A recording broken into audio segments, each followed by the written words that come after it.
So in today's video, I'm going to be ranking the last 10 Bradford City managers from worst to best. If you do go on to enjoy today's video, please make sure to drop a like on there for me. If you could try and hit 100 likes on today's episode, that would be massively appreciated. Subscribe if you're new as well. We're now on the road to 9,000 subscribers, so please make sure you are subscribed. If you haven't already, with that post notification bell on, it's free to do so, and it does massively help out. Get your thoughts on as well down in the comment section down below. Do you agree or disagree with my list? Now, it actually works out pretty perfectly, as in my lifetime of really supporting Bradford City, there has only been 11 managers. Now, we're not including Graham Alexander in today's video because we don't know where his end is going to be, and I think it'll be a bit harsh to rate him on what he has done with what wasn't really his squad, but I guess we could maybe put him in at the end of today's video. So let me know your thoughts down in the comment section down below, and also your score prediction for England's game tomorrow against Netherlands. But make sure to drop a like on there for me, subscribe if you're new as well. Let's get into it. In at 10th position then, and bottom of this list, is David Hopkin, former Bradford City player, got the job on the 4th of September 2018, resigned as well on the 20th of February 2019, only winning 7 of his 35 matches with the football club, and he comfortably was the worst manager on this list in my opinion. Some of the players we had in that season where we got relegated from League One, yes, we had a number of off the field issues, and that obviously translated onto the pitch, but we had some very, very talented players. You think the likes of Jack Payne, Owen Doyle, David Ball, we had some decent defenders as well, Anthony O'Connor, Paudie O'Connor. That team should have not got relegated, and it definitely shouldn't have finished rock bottom. Yes, you could put it on Michael Collins before that, or even Gary Bowyer after that, but the main reason why we got relegated that season, in my opinion, if you focusing on just the players, the management, all that sort of stuff, not the ownership and off the field, was David Hopkin. We had enough talent in that squad to stay up, in my opinion. So to finish rock bottom, we all thought on the opening day of that season under Michael Collins, when we beat Shrewsbury, a promotion favourite, we were going to go on and win the league, and we ended up finishing at rock bottom. He only had a 20% win ratio with the football club. He lost 17 of his 35 games, barely lasted a year, decided to resign after a 3-2 defeat against 10-man Walsall. They also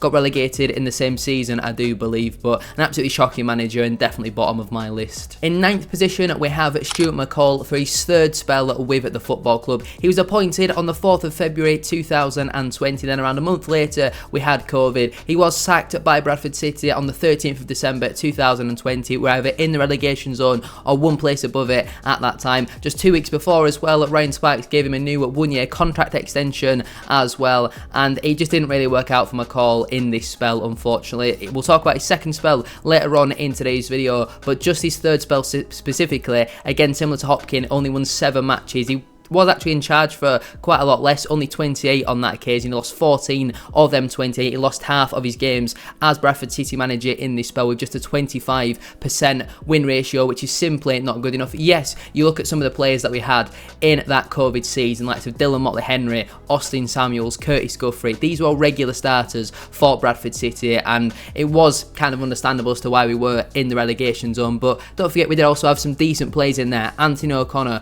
Paudie O'Connor, Callum Cook. We had enough quality in that side to avoid being in a relegation battle, and that is where we were heading at the time. And I know it probably didn't help that he was given a contract extension and sacked 2 weeks later, but unfortunately it just didn't really work out, and I think that will probably be Stuart McCall's last spell as a Bradford City manager. I would maybe like to see him return one day as an assistant manager, potentially to someone like a Paul Heckingbottom, but I think that'll be way far down the line. At the moment, I'm very comfortable with Graham Alexander being our manager, but in this spell, Stuart McCall didn't really work out, so he's in 9th position for me. In 8th position then, we have Simon Grayson. He was appointed by Bradford City on the 11th of February 2018, and he left the club on the 8th of May 2018. A very short spell for him. He managed 14 games, only winning 3 of them, which is absolutely shocking. Drew 5 and lost 6 with a 21.43 win percentage. He was far too egotistical. It never really worked. We had some decent players in that squad. Obviously, we were in the playoffs when Stuart McCall was sacked. We brought Simon Grayson in, and I'm pretty sure we finished in mid-table. Absolutely horrible decision decision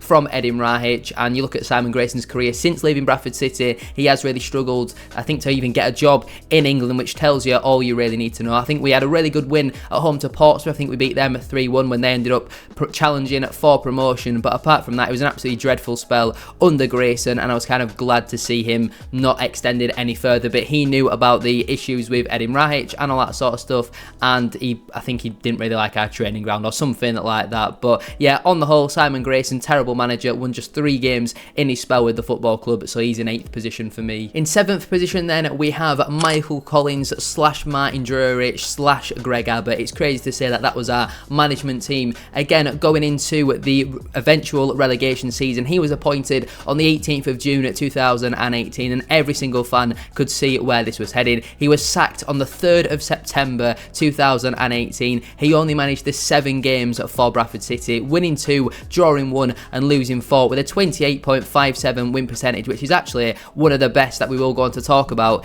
in today's video. But I kind of feel a little bit sorry for him, and that's why he's not further down the list, in all honesty, because we all know he wasn't really picking the team. We all know Edin Rahic was telling him that certain players should be playing or certain players shouldn't be playing and all that sort of stuff. And I do feel a little bit sorry for Michael Collins. I obviously had a brilliant win on the opening day against Shrewsbury. I think our other win was a 1-0 win at home to Burton Albion. I could be wrong, but after that, absolutely shocking, and I think it was probably the correct decision to sack Michael Collins at that time. Appointing David Hopkin probably wasn't the right decision, but Collins is in 7th place for me. In 6th position, we have Derek Adams. He was appointed by the football club on the 4th of June 2021. I believe we had to pay a compensation package to Morecambe. He signed a 3-year contract with the football club and barely lasted a year. He was sacked on the 15th of February 2022 with a 24.32% win rate. He managed 37 matches, winning 9, drawing 15 and losing 13. In the end, there was far too many draws at Valley Parade. Every game we go 1-0 up, sit back and concede, or we go 1-0 down, we manage to get back in the game and then just be happy with the point. Derek Adams at quote-unquote big clubs is never ever going to work. He needs to be working, with all due respect, at teams like Morecambe, where the expectation and pressure isn't really there. They can lose 1-0 at home because they might go and win 2-0 away from home the next week, and it kind of bounces out. At Bradford City, you need to be winning near enough every week, and some of his comments in interviews and all that sort of stuff just simply did not help him out. And yeah, definitely the right decision to sack him at that time. It would have been interesting to see where we would have been if we had have kept him in charge, but I don't think we would have probably got out of League 2 in my personal opinion. I think he's come out after and, you know, made a few sly comments about the football club, and maybe some of them are deserved because he kind of just beating around the bush and never really got straight to the point. He's kind of left things to be inferred, really, rather than actually telling us what he thinks that the problems are. Less than a 25% win rate, so I can't put him any higher than 6th position, but there definitely was a lot worse than Derek Adams. Before we go any further though with today's video, please make sure to drop a like on there for me. We are aiming for 100 likes on today's video. Subscribe as well to the channel if you are new. We are now on the road to 9,000 subscribers, and get your thoughts in down in the comment section down below. Do you agree or disagree with my list? Let's move on to my top 5. In 5th position then, I've gone with Gary Bowyer. He was appointed by the football club on the 4th of March 2019 and sacked by the football club on the 3rd of February 2020. So again, didn't really make a full year there. He managed 48 matches, winning 14, drawing 15 and losing 19 with a 29.17 win percentage. It would be very interesting to see what the split was between the second half or the final part, really, of that relegation season and his first full season in charge. I think he was sacked when we were between 8th and 10th in the league at that time, so maybe looking back, it probably wasn't the right decision, in all honesty, considering, you know, the squad wasn't the greatest at that time. But we all know about the situation with Owen Doyle, James Vaughan, both leaving the club in January, replacing them with, I think, Lee Novak and Curtis Guthrie, which, looking back again, not the smartest of decisions the football club have ever made, although Novak wasn't too bad, to be fair, but he wasn't up to the standard of somebody like a James Vaughan. But Gary Bowyer, I think a really nice man, just tactically a little bit too defensive, really, to be at Bradford City. Again, a lot of frustration at Valley Parade, but one of our better managers over the last couple of seasons. A really nice guy, so I feel a bit harsh putting him below people like Derek Adams and Simon Grayson. So Gary Bowyer going in 5th place for me. In 4th position then, we have the management duo of Mark Trueman and Connor Sellars. Now, it looked originally like it was Mark Trueman with Connor Sellars as his assistant, but things kept chopping and changing. At first, I think they were caretaker, then they were interim, then they got it permanently, and then they got sacked. Again, really baffling decisions from Ryan Sparks, but they were appointed on the 13th of December 2020 following Stuart McCall's sacking with the football club, and then they were sacked on the 10th of May 2021. They managed 31 matches, winning 14, drawing 7 and losing 10 with a 45.16 win percentage. That is one of the best we will talk about in today's video, and you got to give them a lot of credit. Yes, we kind of did fall off towards the back end of it, but the winning run that we went on to get ourselves away from that relegation zone, I still now thank Mark Trueman and Contena so much for the job that they did. They saved us from going down into the National League, and it wasn't like we made wholesale changes in January. Yes, we brought in a bit of quality, but people like Ollie Crankshaw, Charles Lydon didn't really flourish until the season after that, and obviously Crankshaw moved on pretty soon after. I'm pretty sure he's now down in the National League, but Andy Cook obviously signing on loan was massive, bringing in Danny Rowe as well. He moved on though just a couple months after that, and big credit has to go to Mark Trueman and Conor Sellers, and that's why they're up in 4th position for me. In 3rd position, I'm going to go with Mark Hughes. Now, some people might argue higher, some people will definitely argue lower, but I'm going with 3rd place for Mark Hughes. He was appointed by Bradford City on the 24th of February 2022 and sacked by the football club on the 4th of October 2023. He managed 82 matches, winning 31, drawing 26 and losing at 25 with a 37.8 win percentage. When you look at it like that, it's not awful in all honesty, but you look at the team that he had in his first full season. We managed to get to the playoffs,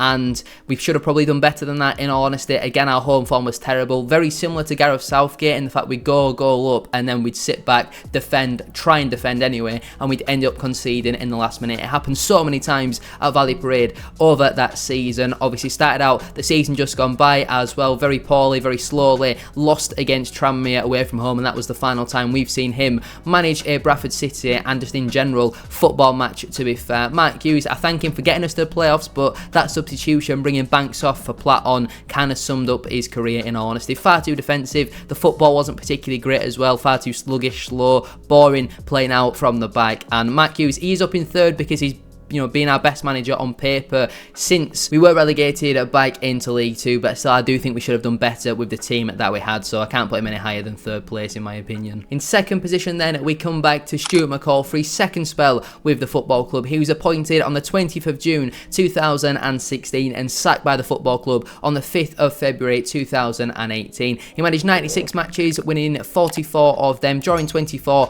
and losing at 28 with a 45.83 win percentage. That is the best we will talk about in today's video. That 16-17 season was the first real season where I remember going regular and the feeling around Valley Parade. Obviously losing James Hanson in January, bringing in Charlie Wyke in that Swindon at home game where we turned it around quite late on. The Bolton game as well, Parkinson's first return to Valley Parade. There is some real big stick out games from that season, and we got to give Stuart McCall a lot of credit for that. A lot of people like to give Parkinson credit because a lot of the players that we had at that time were his, and I guess you look at McCall's 3rd spell and you could certainly see that argument, but I think he was very harshly sacked as well. I think we were 5th in the playoffs at the time. We needed to recruit in January, didn't really do that, and then he was sacked at the first opportunity, and then we obviously brought in Simon Grayson and completely fell away from it. Stuart McCall though in that 2nd spell was a brilliant manager for Bradford City, and that's why he's up in 2nd place on this list for me. And in at 1st position then, who else could it have been other than Phil Parkinson, appointed by the football club on the 29th of August 2011 and left the football club on the 10th of June 2016, I believe on his own accord. Managed 274 matches, winning 101, drawing 86 and losing 87 with a 36.86 win percentage. He got us promoted out of League 2 into League 1 via the playoffs. We got to a League Cup final against Swansea. Obviously we got battered in that day. We beat Chelsea at Stamford Bridge after being 4-2 down. We beat Arsenal on penalties. We beat Aston Villa over 2 legs as well. That Burton game in the playoffs where we managed to beat them over the 2 legs, absolutely incredible. Beating Northampton at Wembley, certainly probably lifetime long memories that Phil Parkinson and that team managed to achieve. It is unheard of. Just think about now if someone like a Bromley or anyone in League 2 got to a League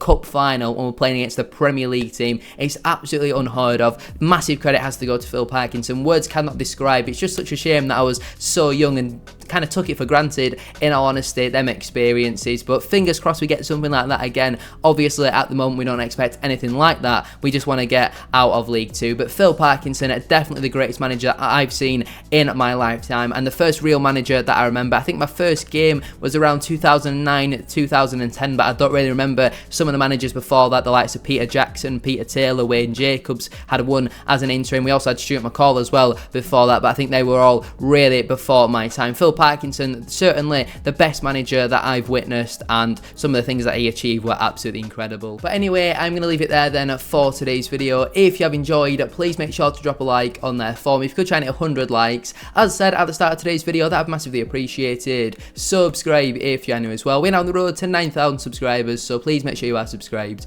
If you haven't already, with that post notification bell on, it's free to do so, and it does massively help out. Get your thoughts in as well down in the comment section down below. Let me know down below, what is your top 10? Do you agree or disagree with my list? Thank you all very much for watching today's video. Have a great rest of your day. Go check out yesterday's League 2 transfer roundup as well if you haven't already, and I'll see you very soon for another one. Peace.